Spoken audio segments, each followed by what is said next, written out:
Welcome back to a very special episode of the Professional Hippies. Woo! Do we remember which one it is? Yeah. How about that? Thank you. One year to the day when you fools hear this. Potentially roundabout should be within a couple days. Give or take. 1 year. 1 full year of Can you listening believe we did it? to our dumbasses. A whole year? I can't believe that. I genuinely can't. You know what? I like to say I genuinely can because we committed to it pretty hard. That was the big thing. And we were like, we have to keep moving forward. It felt like we set our vows at some point. Like, do you solemnly swear to be hungover, to push through, and the good and the bad, the talk technical about it, difficulties? Think about it, talk about it, bring people on to talk about it. Oh, baby. So if you don't know us, we're the Professional Hippies. We like to bridge the gap between the high achievers and the hippie woo-woo. Oh, yeah. And on this episode, we really want to break down, and I think my personal goal is to inspire someone else out there. Like, we've already inspired, 3 other podcasts at this point? Yeah. I mean... Which is a cool feeling. That's a really cool feeling. Like, we were like, let's do it, and then other people jumped on, and we're reaching out to be like, how do we do this? How do we set this up? So we want to keep it tight. Cool. Keep it right. And Jelly Beans in the studio. Jelly Beans. To inspire you guys to step out into whatever your impossible, your genius, or whatever your expression is. So with that being said, here's a little bit of Thancha. We'll get back to it.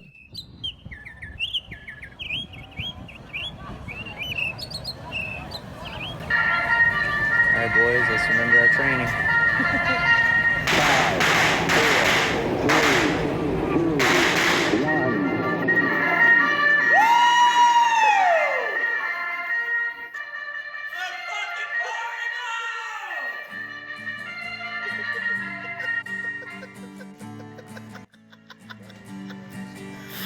We are some hippies, these are my friends. Come along with me, see how the story ends. We are some hippies, these are my friends. Come along with me, see how the story ends. Gotta watch out for them octopi. They are taking over the world, dude. Yeah, they sure are. So, hey, man. Yes. It's been a pretty cool ride so far, you know? I think it's been awesome. Like, the whole experience was dramatically stepping outside my comfort zone. Yeah? Like, way out there, and being so comfortable to be able to come on and talk now is kind of a really cool feeling. Right? Just step into it? Just to step into it, come into it. We know how to set everything up pretty generally well at this point. You know, I think it's down to like 5 minutes it takes now to get everything set up. Because remember, it would take almost an hour minimum just to get, what button do we press? 45 of that was GarageBand. I just want to point out. Oh, yeah. I never even tried to learn GarageBand. That was all on you. So tip number 1, if you want your life to be easier, Rodecaster Pro, big time plug on that. So much nicer. I mean, that was, a couple $100. And anytime we've traveled with it and people recognize the Rodecaster too. Yeah. They're definitely, oh, you're doing something. Yeah. For sure. Yeah. I mean, it adds a level of like professionalism, but it also makes your life so much easier. And you feel more professional. Like, oh, I definitely know what I'm doing. Yeah. And it gives that richness, like that studio quality sound. Mm-hmm. Yeah, you can do things like make me go quiet, up and down, whatever it is. Well, that was your. Yeah, I was going to say that. Yeah, that would have been going my up and volume, down, right? Yeah, I'm sure the listeners love that one. So yeah, I mean that made a big difference, but also now we have like higher quality equipment that, So fun part, it's ironic that like if everything went smoothly, it wouldn't be as much fun. I agree. It would have been. It definitely would have been like, oh, for some reason this is going too smooth. Why is this feel too easy? Yeah. To make this happen, right? Mm-hmm. Like, it's almost like you see, the influencers and YouTubers making content. People are like, oh, that's so easy, and it's like, well, they constantly have to push something, right? I'm sure it's pretty difficult. Like podcasting, you would think it's pretty easy. Like, oh, you just turn and record and make it happen. Like they don't realize, oh, there's a whole, and this is minimal compared to Like now I understand why, Joe Rogan has Jamie, or like your mom's podcast has like 4 people running their studio. Yeah. I mean, even when you say minimal though, right? Like we have studio lights, like we have a 4K camera. We got technically 3K cameras, 4K cameras, like every editor. We have an editor now. Solid production. Yeah. We are making that happen. Yeah. So the lit sign though ties it all together. Oh God, where would you be without that? You have fucking goldfish. It has been here since the beginning. But to the point about the content, and I think one thing that we've done a really good job of through this whole process, I'm gonna pat myself on our back, is being authentic to who we are. Because it is very difficult to quote unquote push something and come up with content versus I think what people connect with the most is like just being yourself. And it's very cliche, but it's cliche because it's true. The truest things are cliche. And we've always kept it to, it's a conversation around the campfire. That's the best way, because that is where the real conversations come out. That's where you can be very real. Some of my favorite conversations. Yeah. A lot of conversations I don't remember. Yeah. Ain't that the truth? So and I think our listeners have appreciated that, right? It doesn't feel like we're trying to push something on them. There's no agenda behind at all what we're doing. Right. It's just like, hey, this is something we enjoy doing. We'd love for you to join on journey with us, what we're trying to do. And it is a little bit of a movement we're trying to make. Yeah. Of like, hey, this is a gray area that not many people have ever thought of. Drugs. No one thinks about it. And making money at all, Hey, here's the dream that we want to accomplish, Glenn, through you. Not you, Glenn, but the people, you watching this. All of you. Fund my dreams. Like, share, comment. Keep subscribing. Keep sharing it. We'd love to have, I don't even care who sponsors this thing. Love to get one. Just one. It could be the craziest sponsor out there too. Have we had a sponsor? Didn't we technically have one? I don't think so. No? Not yet. Oh, it doesn't work when you buy their shit. Yeah, we were doing giveaways and we were buying their stuff and giving it away. That doesn't usually work out. But maybe Wicked Laser and Cavant lasers. Maybe they might get a they'll give us a little cat laser pointer. I'd love it.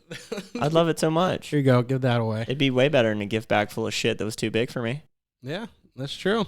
So technically, that was a sponsorship. It was just not what we wanted. It's not what we wanted. Right. It's not funding anything. It's not funding that whatever the dreams I've built. So anyway, what's been your favorite part? What's been your favorite part of podcasting so far? My favorite part has been, I mentioned earlier, it's just getting more comfortable through the process. Like it really was like anxiety inducing for me to be like, all right, because I brought the idea to you.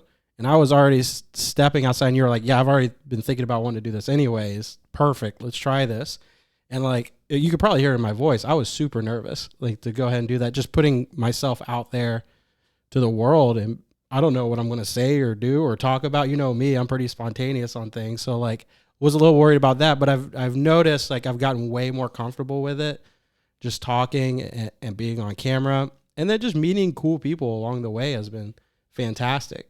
The people I've met through you, the people you've met through me, being able to bring everyone to the table. And then the other cool part is when they've come on, them at the end, usually they don't get to hear this after we turn off the podcast, but every guest that we've had come on have been like, oh yeah, I was a little unnerved coming on, but then they were like, this was awesome. Right. I had a blast on this. They're like, we want to come back, do this again. Y'all are doing something pretty interesting. When like you hear that, it's like more motivation. Yeah. To keep pushing and keep doing it. Yeah. That to me is like honestly like one of my favorite parts about it, right? Is that like people come on and they're not sure what to expect and we're like, hey, like our audience is going to be the most receptive audience you could talk to. Mm-hmm. And yeah, I mean that to me is just been a really cool part to watch in your journey as well. Seeing you sink in to be more comfortable. It's not like I'm at the beginning like super comfortable either, but I definitely felt, or uncomfortable rather, but I definitely felt myself relax into. Mm-hmm. You just, it's crazy how fast you get used to anything. And then seeing too as well, being, you know, because we could see the statistics of everything of the podcast and being like, there's like 30 people in Australia listening to this. Like, who are those people out there? Love that. There's other people like us around the world that are tuning in. I think my favorite comment was from the guy from like Japan. I Mm-hmm. don't think it could be China, or maybe it was Korea. I don't know, whatever. Just shooting me messages on Instagram about how inspired he was from listening to our podcast. And like, he ran through the podcast and sent me a message almost after every single one. Mm-hmm. It's just so cool to get a random like fandom. I got message. one from Africa. A guy reached out to me and he was like, yo, I've been listening to a few of these. Just let you know that's super entertaining. Yeah. Like, keep going. He's like, I'm picking up. I'm not very good at English, but it's helping me learn. I was like, all right, man, that's awesome. Dude, that's so cool. And I think it's funny because, you know, you hear something like when people are making fun of podcasts, it's like everybody has a podcast these days. It's like, who gives a fuck? At all. Yeah. Even though everyone does, like, Everyone's there's got so a many- Facebook or Instagram. everyone's got a Facebook, Instagram. There's plenty of people for the podcast to go around. Doesn't matter. Like, I think what everyone gets concerned about, and it is a goddamn shame, and I've learned this on our own artistic journey, is that people will say, I think there's like 1 million podcasts or 4 million podcasts. I don't know, maybe 100 million podcasts. It doesn't fucking matter. They're like, oh, there's so many podcasts. It's like, who gives a shit? yeah. Right? They're worried about like, oh, I can't go viral. I think that's the idea that people hang on to, is like, why would I start something? You know, why would I get into Bitcoin now? You know, I should have got in when it was $100, or, you know, whatever, investing, anything, that mentality of like, why get in now? It's crowded. Yeah. And I think we got into, well, I know we got into it not really to go viral. We were like, this seems like a cool idea, especially during COVID. We were like, what? Yeah, let's just have fun. Let's That's have what we said. fun Let's dick doing around, have a good excuse for some boys to get together and just And chill. it's been picking up speed, I think, because of that, because of the authenticity behind it. I'll tell you now what, I might have started going to the gym just so I could like lose some weight, but now I want to get on steroids so I can be jacked as fuck and make a living from this. 100% would love to get on some steroids. I don't know if we have some like trending banner across the bottom of this video, Glenn, but like, pay for my dreams. I think that would be appropriate. Pay. What would Bezos say? Right. He would just start laughing. Fund my dreams. Fund my dreams. Right. Thank you for funding my dreams. You're just walking away with like the Monopoly man with bags of money. No, it would be super cool. You know, I'd love to be like some kind of fucked up Bill Nye the Science Guy when it comes to psychedelics. That'd be awesome. I would love to be that. You're going to different places and people are like, oh, it's that, you know, the psychedelic podcast Yeah, a guy. little Hamilton's Pharmacopoeia meets Bill Nye the Science Guy. Yeah. You go on like radio shows every now and then. We're tripping. End up on Howard Stern. You're like, how the hell did I get here? I don't want to be on that man's show. That dude has had some creep O's on that show. Let me on. Let's get on there. That's true. I do want to be on there. Who am I playing? I'll do anything to be famous. Let's make that power. Except suck a dick. I'm going to say it right now, loud and clear. Someone out there was like, oh, yeah, buddy. I know. I could hear it in someone's head out there. What's been your not so favorite part of podcasting? My not so favorite part has been, honestly, just the technical back end of like videos not uploading. Like trying to figure So your that favorite out. part is your not so favorite. No, that's not your favorite part, was it? It was a part of. Well, it's just like trying to figure out the proper way to upload things, right? Like or noticing like learning that high quality videos do take a long time to get up into the system, you know, already being so used to fast and then realizing, oh, these things take time. Yeah. To actually good quality. I would say that's probably been the least favorite part. And then that's literally probably the only part that I have enjoyed everything about it. Otherwise, like even when I was editing for some of the reels, like I have now picked up editing my trips because of learning how to do that. So like, and I wanted to learn how to do that. And so like everything else has been great except when it doesn't work. Like when it doesn't work and then you have to spend, and it takes like a couple hours. Yeah. I mean, just recently our problem has been 3 days trying to figure out an issue. I think longer than that now, buddy. Yeah. So like, that's probably the most annoying part. But now that we know, going forward, that won't be an issue now because we understand now. So we have learned from it and picked up and gone forward. But other than that, even when there has been small issues here and there, it's been fun learning. It is incredible the amount of issues you can learn too. Like Mm-hmm. you said, once something goes down, you learn it. You don't do it again. Like that, being careful, like with the tapping and stuff. What was I doing in the beginning when I kept tapping the table a lot? You know, this thing is, look, here's the deal. I think we could still make it a little bit further, but tapping that cord alone has really driven me to want to check out that Shure microphone where the wire goes through the stand. Yeah. You'll never tap the cord again. Yeah. Or you just keep your hands away. Or you just fuck off. I mean, away from personally, I'm okay with either. I do. I fuck off away from the from the wire. So if you actually also fuck off, our listeners will probably enjoy it a little bit more. My bad. My bad. I get it. It's my fault. I take responsibility. What has been the thing that you haven't liked the most throughout this journey? The thing I haven't enjoyed the most, would probably be not being paid. That's that. Man, you bring it up now. All this work, and it's like, where's the money? Where's the money? I'm a year in. I'm supposed to be famous. That's how it works. This is what they said in the manual. No, I mean, it's funny that like my favorite thing and my not so favorite thing are basically the same thing. Yeah. It's like it's a love-hate relationship of learning a new skill. But what I love about this more than anything else, it's funny, that's what's my favorite thing, and I'm like, what do I love? But like, it's the idea of approaching this as like a chronicle, a biography of our life. That like, one day, not too far in the future, we're going to be 40. Mm-hmm. Probably with some kiddos, then you'll be 45, 50. And this will live on in the ether forever. Yeah.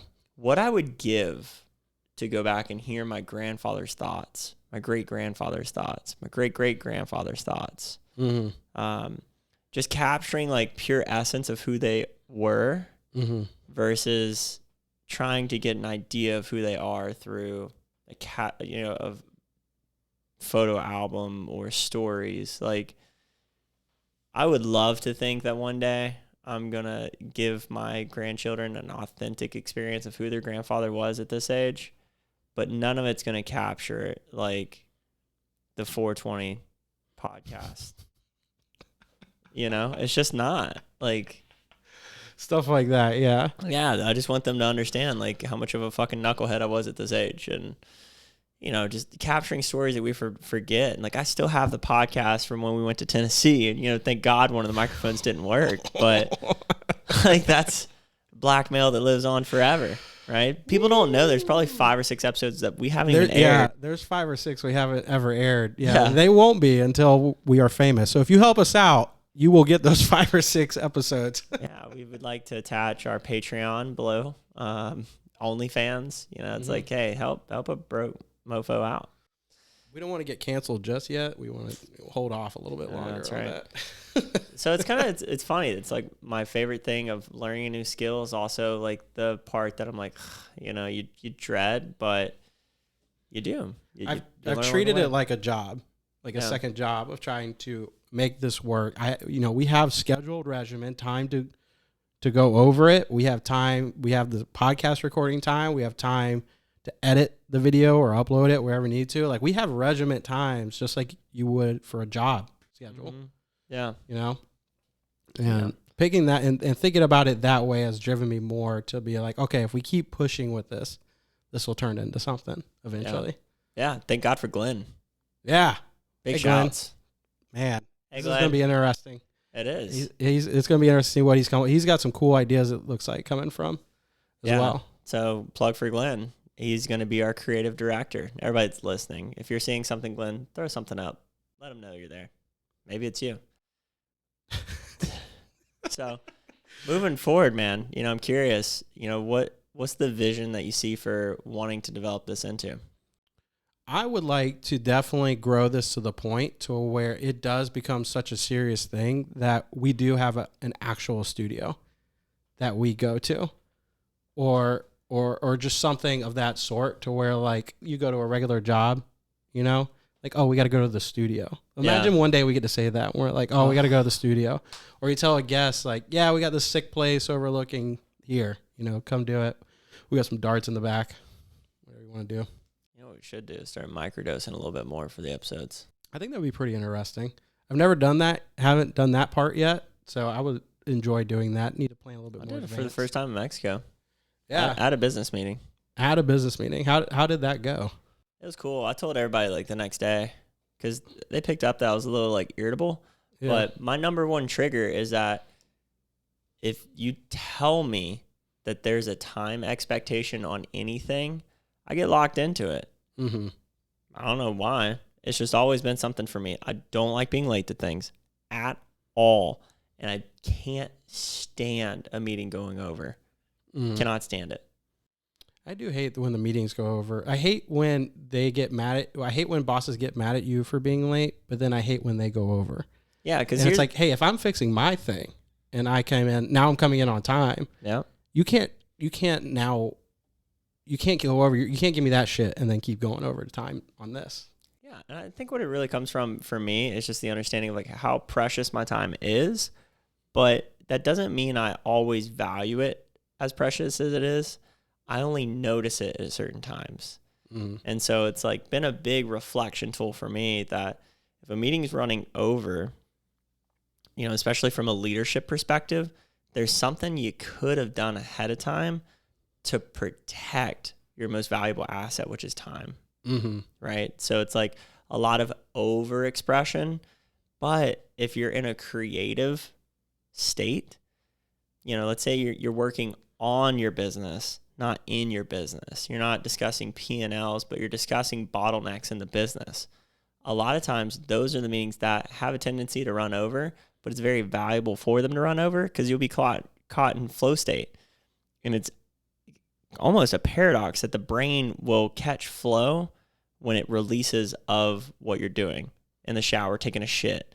So you're at the meeting and you start to daydream because you're 10 minutes away from when the meeting's supposed to be over, and you get that really good idea because you're thinking about something else, and it allows the solution to organically flow in. When you think about all the creative meetings that you've been in, I would bargain about 3/4 of them. People started popping off really good ideas towards the end instead of the beginning, and it could be them not dropping in quickly enough, you know, not having the setting, the environment like curated to bring that out of people.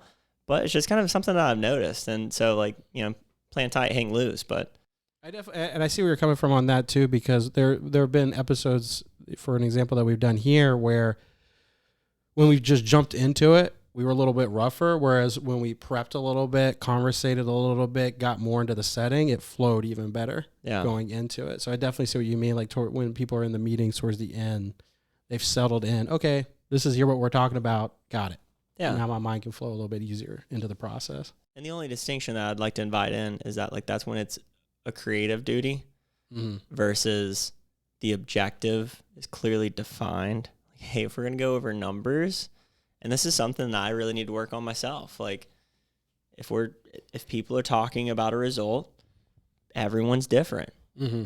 Some people like to express their emotion around a result. Mm-hmm. I could give a fuck about my own result or anyone else's. You know, it is what it is. So let's just find out what that number is. Tell it. Okay, what do we need to do to improve it? Or it's great. Let's celebrate it. So this is a good follow-up question on that. What do you think throughout this process we could have done better? Oh, 100% podcaster's paradise. Yeah. Yeah, 100%, you know? Well, we went in it with, you know, a lack of intention, and now there's an intention clarifying. It's like very difficult to, you know, adjust something that's not measured. A result not measured is a result not gained. But a life without intention is, you know, a life with ill intention. So, you know, when I think back, like everything's kind of unfolded organically, but having a mentor through the process would have been ideal. And we kind of had those resources at our fingertips, but it's just kind of like a fumbling, figuring it out process. Mm-hmm. So it's almost like, what could we have done better? I don't know. Had more fun. I think guests would have been like, we started a lot with just us, I think if we started the guests a little bit early, we would have gotten a little bit Yeah, but we wanted to smoother make there. sure that we were actually going to do it too. That's true. But There's been a lot of thought put into it. It's not like we just were aimlessly shooting shit. Oh yeah, there was hours we spent before we even recorded the first one that still hasn't been posted. You might not believe it. Hours of going over that. It's hours tonight. Yeah, hours tonight of trying to do it too. Yeah. If you did have a dream guest, like let's say we got to the point where we are pretty big, right? Dream guest, what would you say? Like, oh, this we've gotten to the level where we could have this person on. What a good question. Rob Deerdeck. Ooh, that's a good one. I would love to sit down and pick that man's brain. Yeah, he would be awesome. He's got a great podcast. Yeah? Yeah, The Dream Machine, I think is what it's called. Or, something with Rob Deerdeck. I mean, you just type him in and it pops up. I can't remember the name of his podcast, but. I feel like he's always been like the names of his things are always like factory or machine. Yeah, I mean, his brand is the Deerdeck Machine. Mm-hmm. Yeah, so, like, dude's a fucking killer. Just absolutely one of my idols. And because when you think about, like, I think for me, one of the things that I really try and bring in, like, look around the office, right? Like, I have all these fucking paintings that we make on acid and, you know, just, like, cool creative stuff to look at. At USS Mayo. You know? Okay. But, like, that man just executes on a level where it's cool to see him bring in creativity and, like, self-awareness. In some of his interviews, he talks about, you know, hey, he's like, I was probably the number 40th skater, you know, in the league or, you know, whatever category he put himself in. But he's like, so he's like, I knew I wasn't going to live off prize money. He's like, I had to get smart about it. So it's like a professional skateboarder was able to take his ego out of the equation and go like, okay, but I still want to be at the top, right? And found another route. Mm-hmm. And so it's like that's the ultimate version of like, you know, embodying like self-awareness, creativity, drive. I think picking his brain would be sick. That's kind of what I think about Mark Cuban. I would love him on and pick his brain. Somebody that kind of the same way, like whatever he put his mind to, he was just like, all right, I got to be the best at this. I'll make a bunch of money that I can move on to the next thing.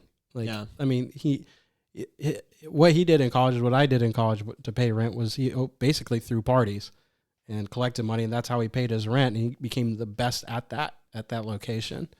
And then he created took advantage of the .com and created the first basically streaming site for like radio and sports. Got the best of that, then sold that off, and then did something else. But everything he put his mind to, he was just like all in, make it the best, move on.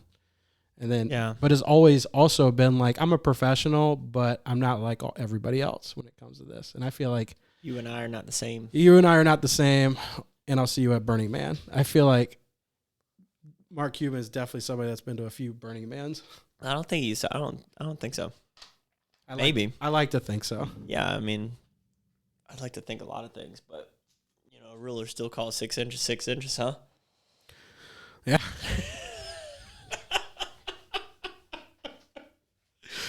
Oh man! All right, what?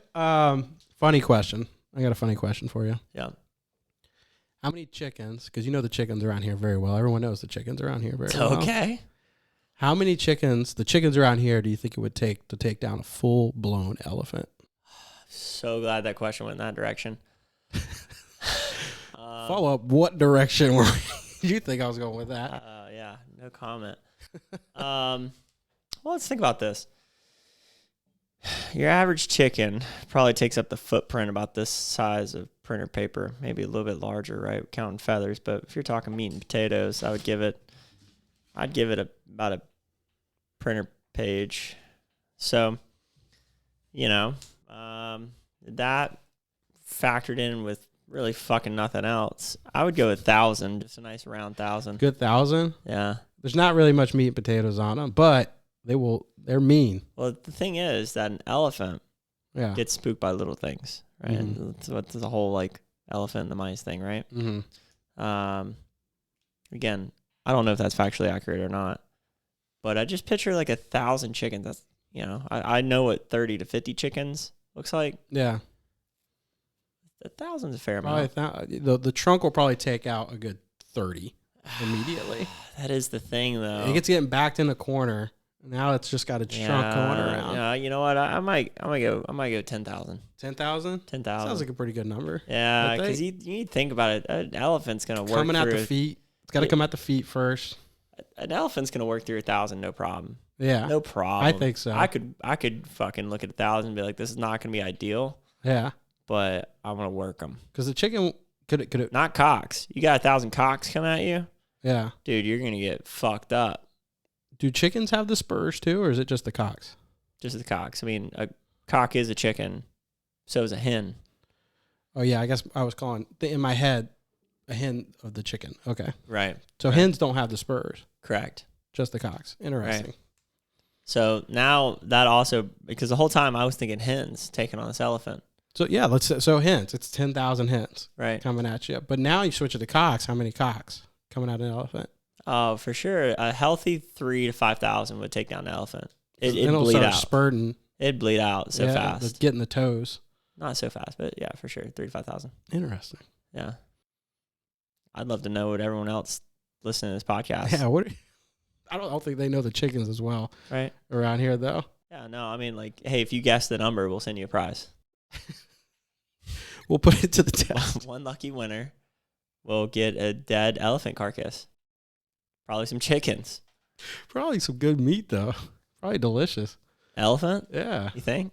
I would think so. Probably a little fatty. Yeah? Yeah, a little fatty in there. And then plenty of muscle, too, to go on top of it. True. But I've never heard of anyone eating an elephant. But when you go, like, the trophy hunter people, right? Like, when they take out an animal over there, it's feeding the villages. So if you take out a trophy elephant, all that meat's feeding the villages. Sure. Wonder what that's like. You never seen, like, you go to a restaurant, they have, like, buffalo or kangaroo or whatever, exotic meats. There's no elephant ever on there. Interesting. That was the question you cooked up, huh? What? Was that one? Yeah. Yeah. That was one of the questions I cooked up. That was a good one. Got any others? 'Cause I didn't want to keep this high and tight. Oh, well, no. Did you have another question on it? Mine was oddly involving an animal as well. Let's see. The other question I guess I had is, how long I want to take this on forever. The podcast. Yeah. Sure. What was your mindset on how long this would go when we first started? Until I get paid. And then you're like, I'm done. No, that's when I'll fucking figure my life out, but for sure. I would love for this to be like full-time job. This is what it goes into. Yeah, right? I just want to do something with drugs. If I'm being honest and authentic with myself, which I try to be as much as I can. Well, I think as they're coming around too, as psychedelics are becoming more aware, I feel like as this becomes bigger, then you get more money to invest with. Then you can invest more into those industries. Yeah, a lot more. Then right. you create a brand awareness around it. Like Mike Tyson loves weed. He did boxing, of course, but then he got enough money. He created his own ranch, literally to grow and then go spend a week at a ranch, luxury smoking joints, and staring out into So I'd riding like to horses, do the same thing whatever. with sampling mushrooms. I'd love to Yes. grow my own mushrooms. I think that would be awesome. Yeah, you have like the Professional Hippies Village. Welcome. It is ironic. I mean, that's why I want to try microdosing more. Like, for someone that talks about drugs as much as I do, I really don't do them that often. We don't. I would say only a few times a year. Really. Yeah. And I would like to know how the microdosing is done more as a tool. Like leveraging it more as a tool for creativity or work. Well, there's only way to find out. You just take the plant that talks to you. Take it by the reins. Jump into it. Give it the old spore print. Give the old spore. Maybe we try that on the next, like one of these ones coming up soon. Like we plan on it. That's what we're doing. And then we see how we go on it. Yeah, I'm telling you, it was just fine. Like in my business meeting, it was cool. I just know what I've been like in a hot room when I've just taken one. Like that's 1 gram. Yeah, or no, like a tab or vastly different. Heroes dosed or whatever it is. Vastly different. It's so crazy because like when you take 0.2 is kind of like the minimum effective dose for microdosing, but you're not you don't feel it. It's like the idea of like if you took B12, you might notice it a little bit because you have a little bit more Are you energy. getting them capped, or are you just measuring it out, like cut the stem off? So I grind it and I cap it, and the volume inside of one of those caps usually equals about 0.2. Interesting. Okay. Averaged out, it might be 0.18 or 0.21, but it's gonna be about 0.2. 100%. I want to do that. Yeah, I think that would be cool. I mean, you hardly notice any kind of effect at all. I keep staring at my hand because that was the one effect that I did notice is like a little bit more. Does it vibrate a little bit? No, not even that. Like everything just comes a little bit sharper. Like if you go into your phone and to the photos to edit, and it has like saturation or like sharpness, and you clicked it up to like 5, it goes to like 100 or whatever, right? If you just clicked it up to like 5, you'd be like, I notice a difference in that photo. Yeah. But you kind of have to go like apply, cancel to like see the difference. Gotcha. Right. Well, and never said that analogy before. But that's kind of the way I think about it. And I know we're closing and wrapping up here, but some things we are working on. We are trying to work on even a more crisp logo. Fucking logo. That's going to be coming. We've been really trying to harping that down. Buy our merchandise. Buy our merchandise when we get there. So we're trying to get a nice logo that's going to make it really nice. We've got some great guests coming that we have planned out. Y'all are going to be super excited on these guests coming. Like, and that's the thing. We're just taking it like I said, more like a job. And it's like, okay, like, hey, I would love to look back this time next year and legitimately have a platform where we have very high profile guests coming on a regular basis. Like right now it's kind of sporadic, but on a regular basis, we're talking about informed topics that are not only engaging a professional community, but a conscious community.